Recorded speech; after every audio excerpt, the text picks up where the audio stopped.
Hey y'all, welcome back to the channel. I'm Mike with Fowler Family Farm.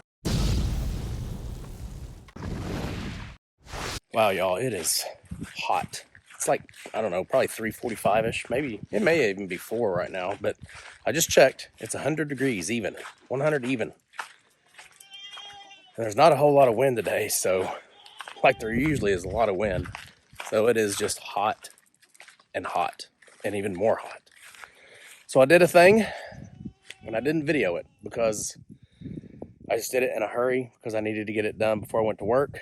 I moved the goats. They were in that other paddock. I'll take you over there and show you that paddock here in a minute. They were in that paddock for about 5 days. They were in the first paddock for about 7. I think it was 7. And the reason I moved them from that paddock is because there's still food for them. There's still grass for them to eat, but they were just getting out constantly. So that, I need to work on that, get it lower to the ground. So I moved them over here to this bigger paddock, and I think they'll stay more content over here because there's just more to eat. There's a hill for them to get on and play on.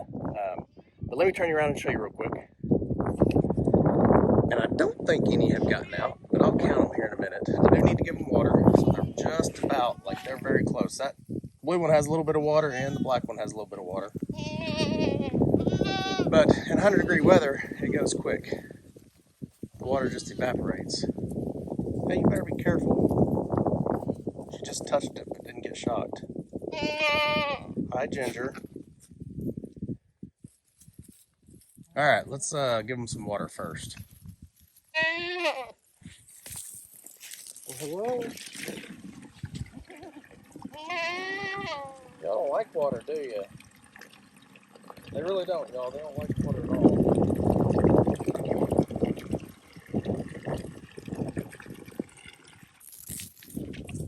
Try to do this without getting shocked.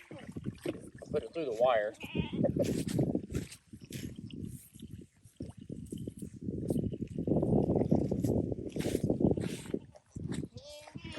Okay, I just have the hose in there filling up. That way I don't have to hold it. I am actually going to move this water. I probably should do it now, to be honest with you. I'm trying to fix my tripod. Hold on, y'all. There we go. So you can see where there's shade right here from this tree. Well, here in a minute, the shade will get right up against this fence. Well, I say a minute, probably another hour. But really, that only puts it in the shade for about a 2-hour period right now, because it gets shade about 5 o'clock right up against that fence. And I need it to be close enough that I can just walk my water hose to it. I'd do it from that other side of the fence right there. I would just walk the water hose this way. All right, let me count these. 2, 4, 6, 8, 10, 12, 14, 16, 18, 20.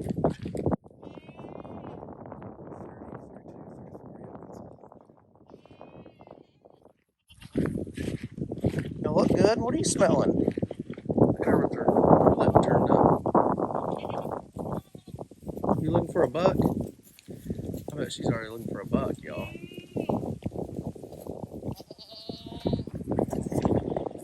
Which it is breeding season. Right now is when most people are putting their bucks in.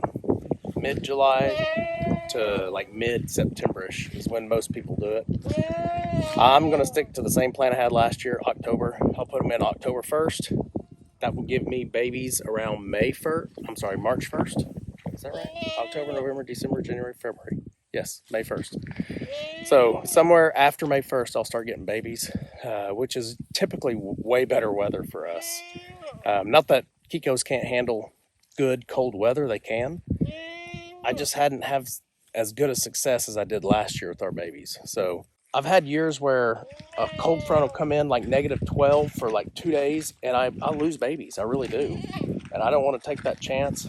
2 years ago on December 5th, we had -2 degrees hit Oklahoma. And I was like, what? We never get it that early. It was between -2 and 5 degrees for like 3 days. And I lost 5 babies because they were born that day of the cold snap. And of course, that's when goats want to have their babies, right on a cold snap. Well, that cold snap, not only did it knock out some of the babies, but the mamas refused to take care of their babies. I gotta move this water.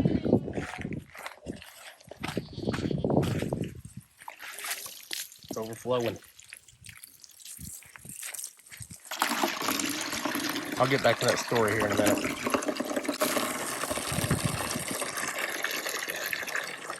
Okay, y'all come get a drink.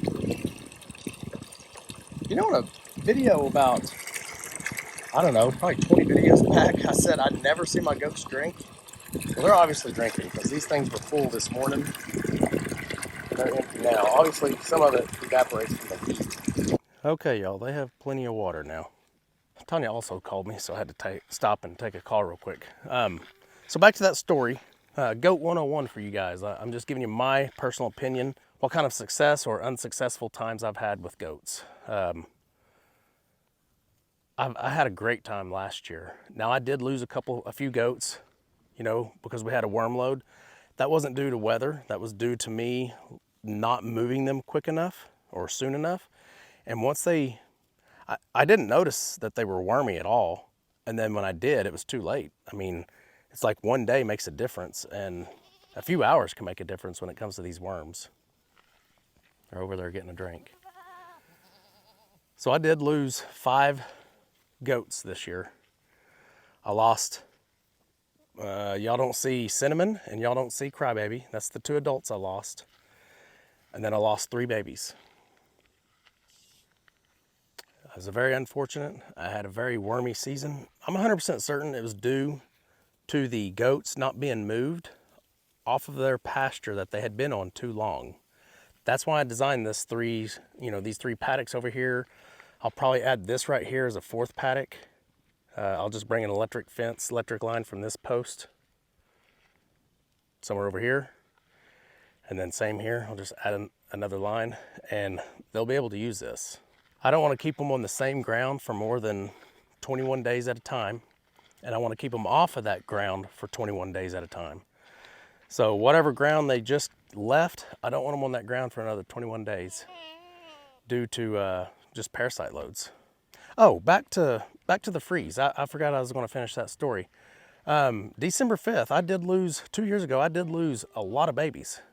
And it wasn't that babies can't handle cold weather. It was that the mamas did not want to take care of their babies. They refused to take care of their babies because it was so cold.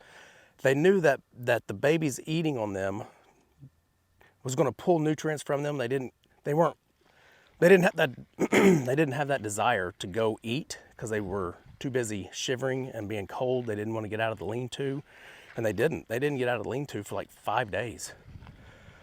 They just wouldn't move. I'd bring them hay. They would barely even go eat it because they wanted to stay bundled up where they weren't as cold. And I don't know if y'all remember that big freeze we had several years back where it got to like -12. I had the same issue. So I think my best bet, look at the goats follow me. I think my best bet is to have our babies in March, where if I do get cold weather, it's only going to be maybe down in the 20s at the most. There is a chance of snow. Okay, y'all, so my phone had that hot temperature, like, I don't know what it is, like a warning, and it shuts off. It happened twice. So it's about 30 minutes later, and I brought my phone in to let it cool off. I came back out, and look what happened. Yeah, so much for thinking that this other paddock was a little better and would keep them in a little better. I think, honestly though, I think me being over there around them kind of made them interested in trying to get out again. So that's only half of them though, it looks like. Let's see, 2, 4, 6, 8, 10, 12. That's 12 of them. So it's not even half. Let's go back over here and look.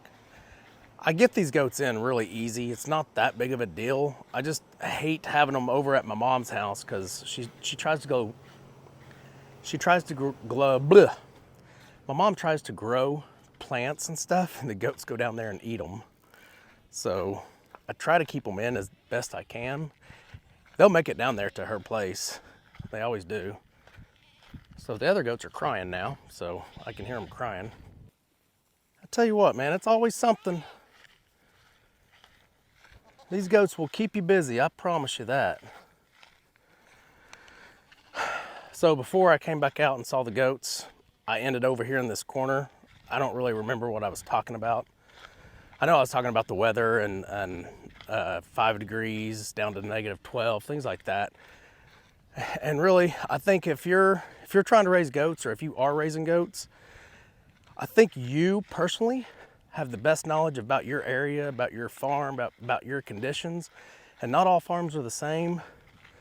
Not all soil's the same. Like, I have to give my goats copper.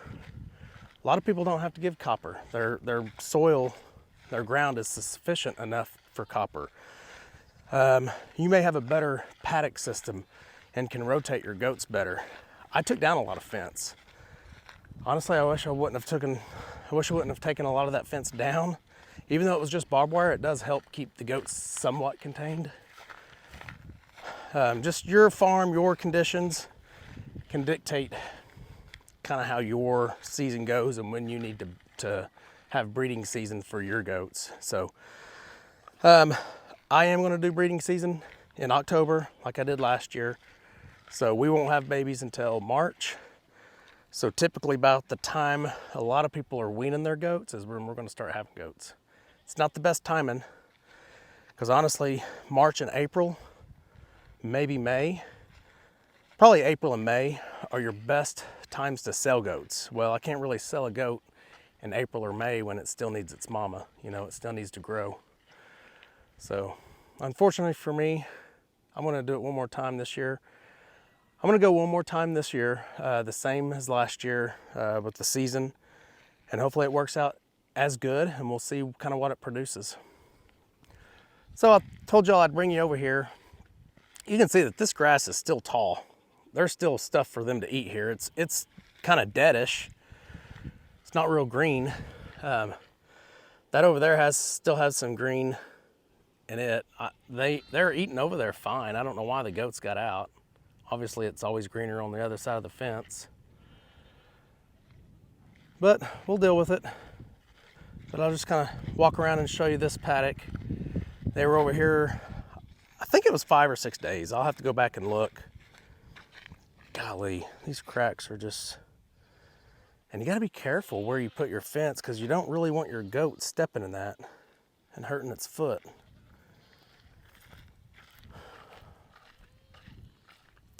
Everything looks, oh, by the way, my fence, this metal fence was up against the Premier 1 fence yesterday.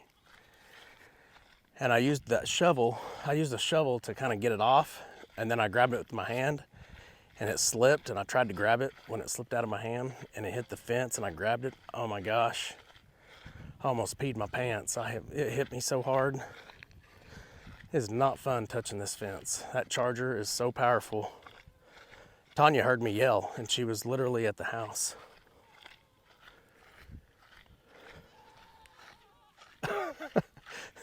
Goats, I don't think y'all could hear that goat crying, but they make the most interesting cries. They literally sound like a person crying, or a baby. All right, so my phone's getting hot again, I'm sure, so it's probably gonna shut off on me. Really? Y'all just stay in there and eat. I promise, it's good food. So there's the other goats, just to kind of give you a reference. Y'all can see how our land slopes. Now they're obviously eating where it's been watered and things like that, and so it definitely is greener over there. So they're not wrong, and that is greener. It is greener on that side of the fence for sure. So it's kind of funny. You think these goats, you know, they particularly like the brush way up under there, the trees. But when they get out, they come right here. They don't go to the brush. They come right here to my backyard and start eating. Because this is the high protein. They're getting a lot of protein in this green grass right here. Look at Oreo. Staying right there in that green area. Yeah, I mean, most, you know, typically goats do like the brush. They like being under the trees, but they always come right here. Okay, y'all, my phone shut off again. That's why I'm back in the backyard. This is gonna be a quick video, so not too long, maybe 15 minutes at the most. I do have a video coming out Saturday. That's just Tanya and Rhineland playing at the park. Hopefully you guys enjoy it. It's not our typical style video, but if y'all like to see family family happiness, family fun. That's what this video is going to be all about. So make sure you come back and check it out on Saturday. I'm going to post it about 9 in the morning. I like it. Y'all should like it. You know, a lot of y'all just want the animals, and that's no problem. Don't worry about it. You don't have to watch this. But I really enjoyed it, and I think y'all will too. So we'll see y'all on Saturday, and hopefully you enjoyed this one. Remember, do the good. Fowler family farm. Come along and ride with us through this life's journey we go through at the